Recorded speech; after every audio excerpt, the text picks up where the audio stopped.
It is day 2 of the Sean Diddy Combs federal trial. Combs' ex-girlfriend, Cassie Ventura, she is one of Combs' many accusers, testifying as a central witness. Is she ready? Very ready and confident. Thank you.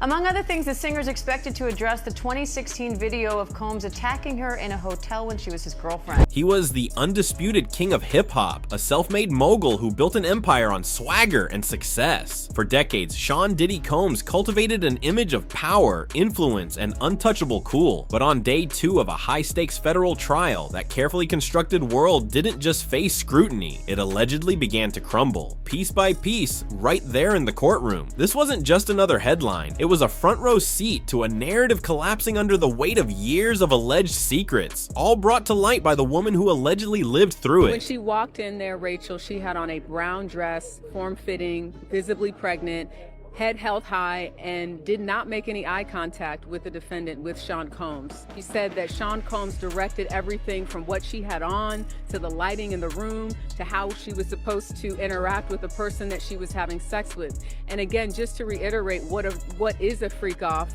the freak-off essentially was something that Cassie said she learned about through Sean Combs about a year into their relationship. He described it as voyeurism, wanting to watch her have sex with someone else. And she said that she did it because she was 22, 21, she was young, she didn't know any better, and that she wanted to please Sean Combs. Among other things, the singer is expected to address the 2016 video of Combs attacking her in a hotel when she was his girlfriend.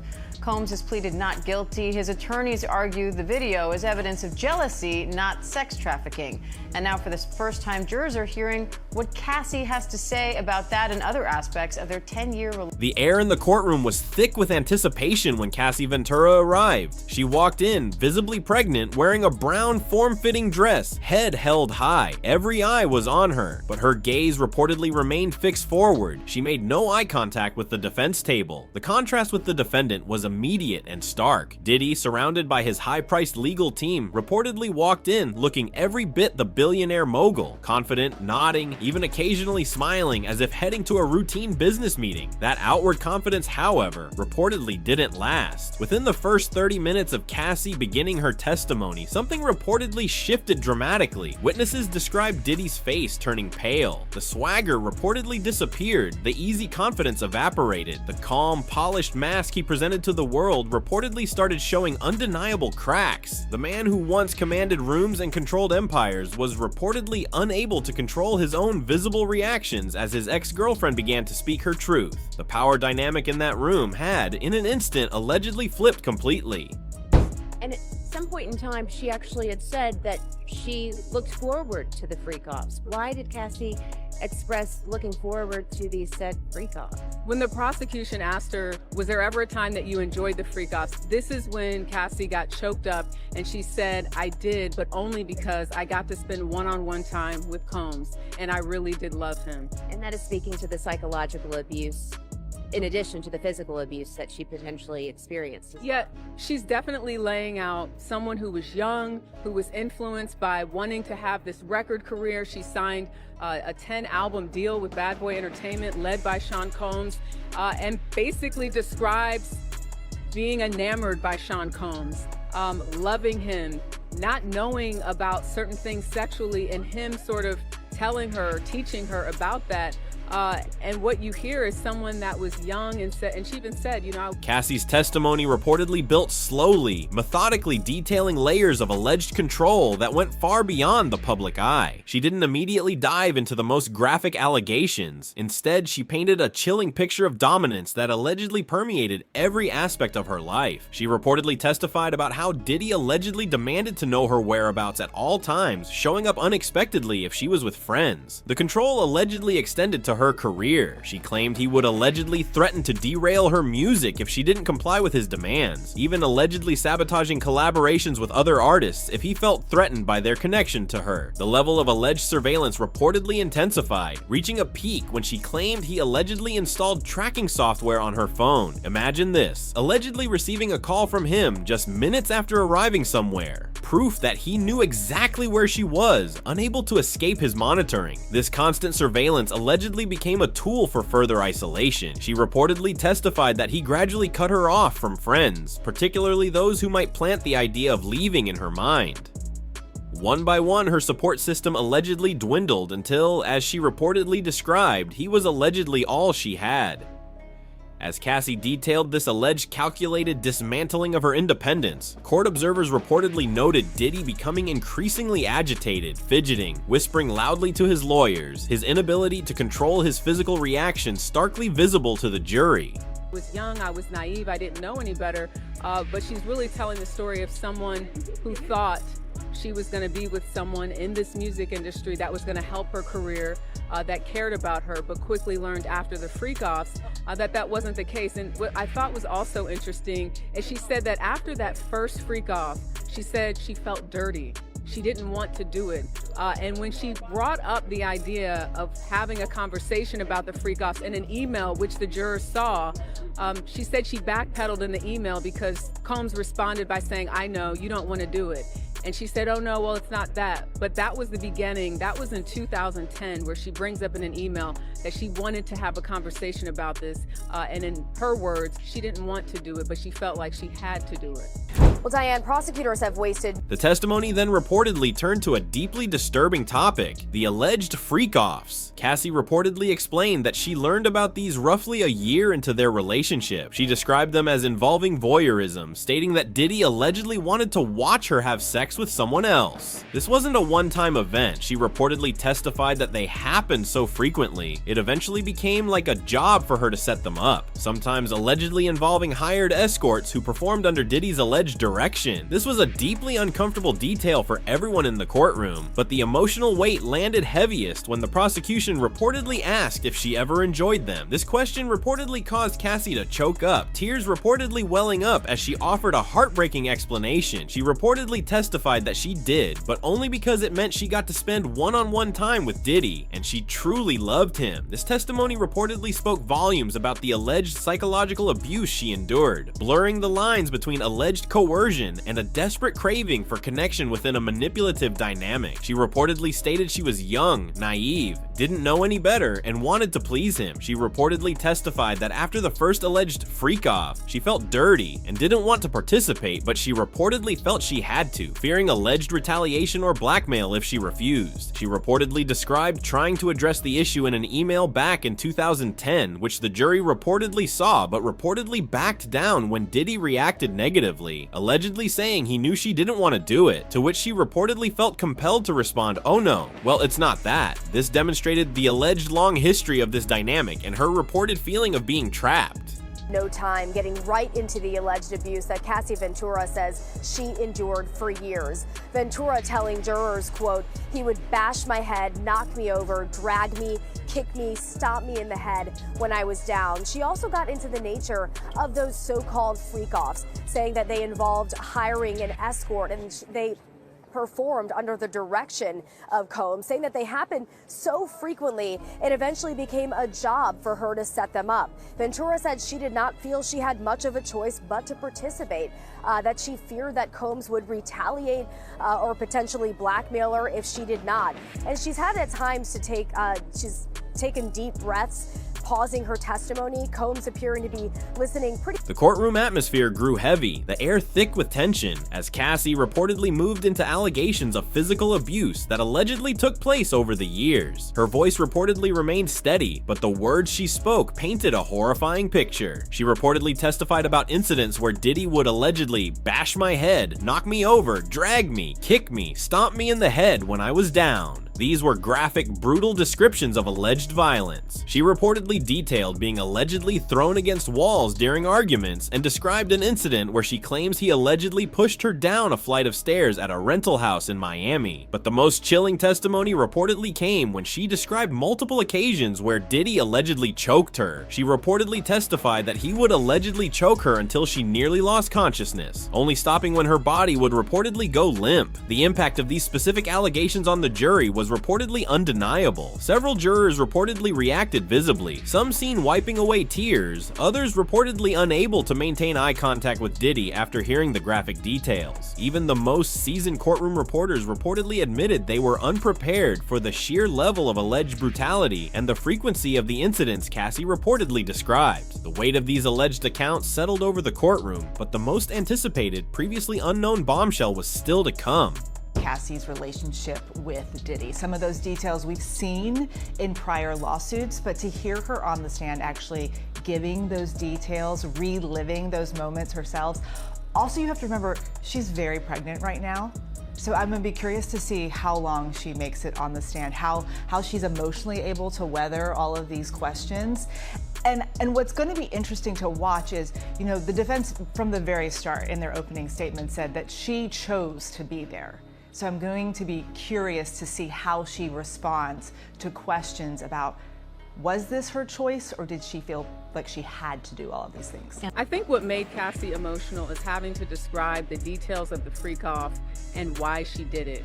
When she talked about wanting to do it to please Sean Combs, that's when she broke down. Up until that point, she had just been answering the questions. She's a little soft-spoken at times, but that's when she got emotional. Then came the moment that would reportedly redefine everything. Cassie reportedly began describing a specific incident that had, until that day, remained completely hidden from the public, the press, and even the most avid gossip blogs, an alleged assault at the Four Seasons Hotel. Her voice was reportedly barely above a whisper as she reportedly said, "I thought I was going to die that night." She reportedly explained that she had kept this alleged hotel incident a secret for years out of profound fear. Fear for her career, fear for her safety, and the terrifying fear that no one would ever believe her over someone as powerful and influential as Diddy. But sitting on that witness stand, she was reportedly holding nothing back. She reportedly testified that what started as a normal industry after-party allegedly took a terrifying turn when Diddy allegedly became enraged after seeing her talking to another music executive. She described how his smile allegedly vanished, how he allegedly grabbed her arm so hard it left marks, and how he allegedly whispered threats in her ear while maintaining his public persona to others in the crowded room. The incident allegedly escalated dramatically. Cassie reportedly told the court that Diddy literally dragged her through the hotel lobby towards the elevators. She reportedly described crying, trying to pull away, creating enough of a disturbance that hotel security reportedly approached them, but the security guard reportedly backed off the moment he recognized Diddy. According to Cassie's testimony, the guard reportedly only asked Diddy if everything was okay, and when Mr. Combs said yes, the guard reportedly walked away.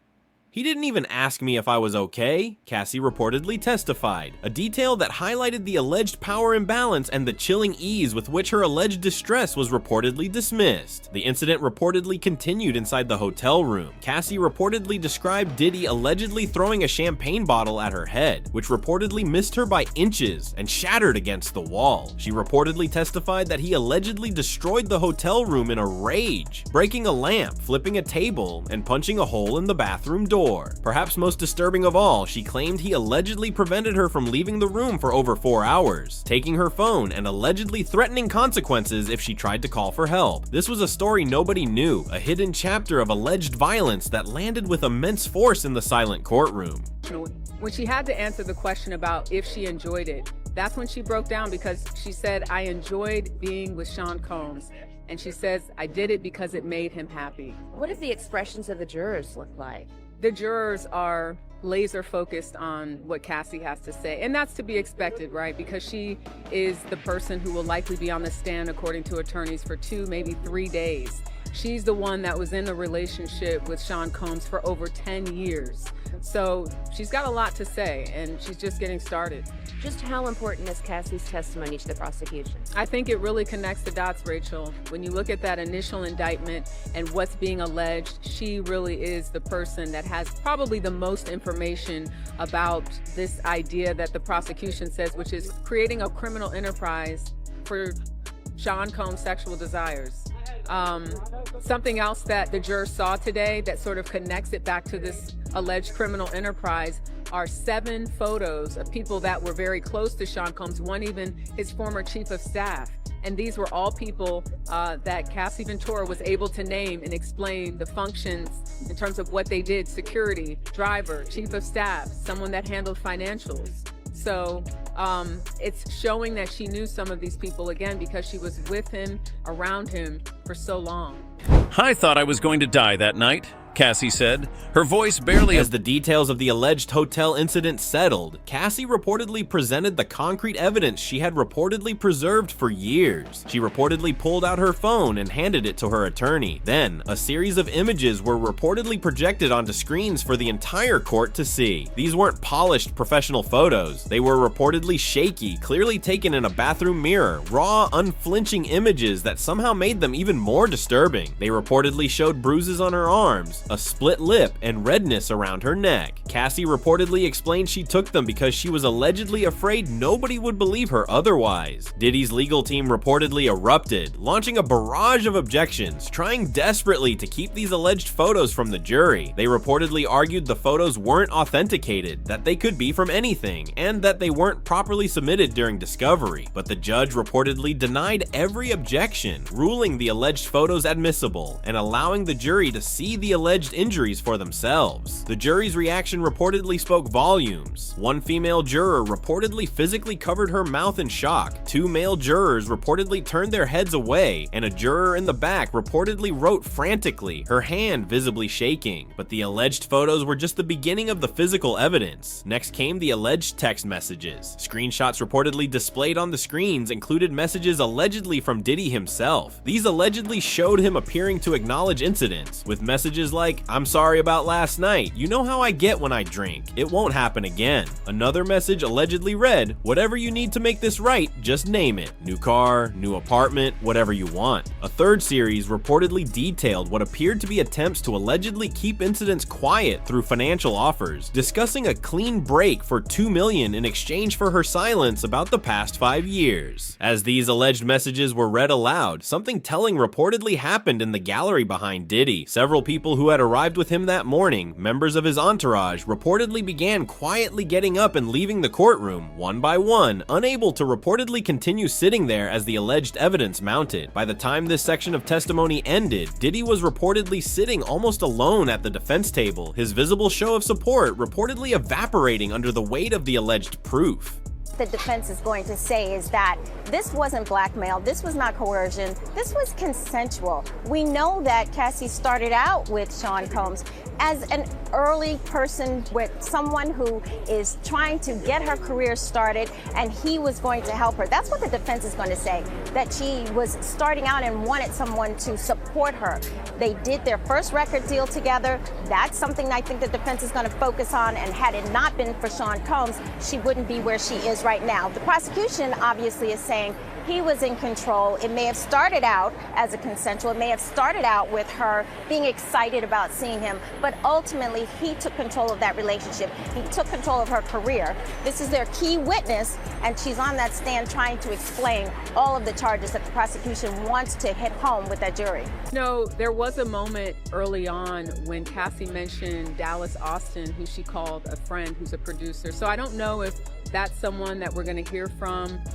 We know that there were pictures shown to prospective jurors that are well-known celebrities, you know, Kanye West, Kid Cudi, Lauren London. We don't know, though, how they fit yet into why they were even asked, do you know these people? Are you familiar with them? So the prosecution is questioning Cassie right now, still questioning her. The defense hasn't even got a chance to, I mean, that might change based on the timing, but, you know, because she's such a key witness, it's likely that she will be on that stand the rest of the day. We learned that Cassie referred to him as Pop Pop, and Sean Combs would refer to her as CC. The prosecution says, what does CC stand for? She said Cassie Combs. What kind of witness is Cassie coming off as to the jurors? I think naturally when you look at her visually, people see that she's pregnant and looking like she's due any day now. So they might, you know, have empathy, sympathy for her in that way, but we don't really know. We know that they've been instructed to be fair and impartial. As to what type of witness she's coming off as, she's describing someone that she was, someone she said that was trying to figure out who she was at that time and who she was allowed to be. Now you're looking at somebody that's almost 40 years old, totally different person, but even in describing what was going on at her at that time, taking drugs, trying to please Sean Combs, she's really just sort of laying out the case for her not having a lot of control.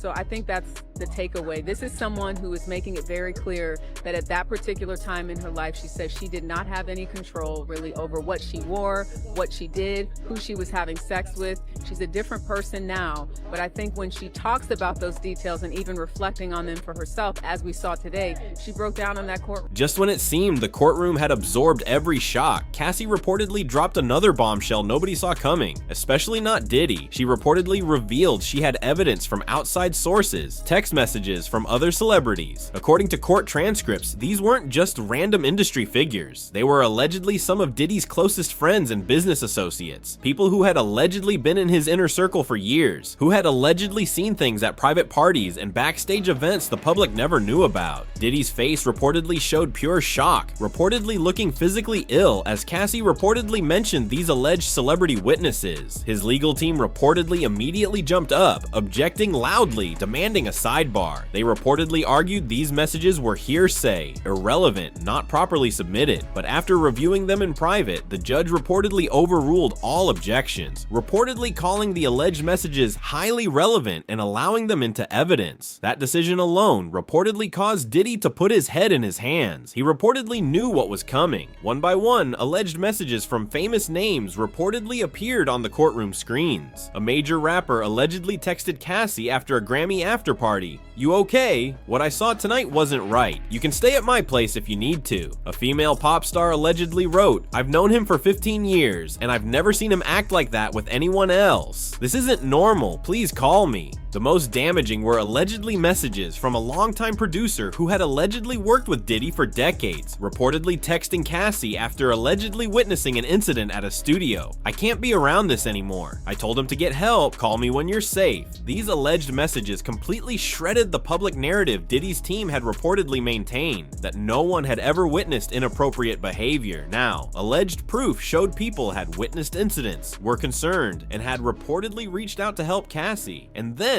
reportedly, came the final irrefutable layer of evidence. Cassie reportedly revealed she had recordings, actual audio recordings reportedly of Diddy's voice, allegedly making threats against her and her family if she ever spoke about what allegedly happened between them. This was the ultimate evidence, something he couldn't deny or spin away.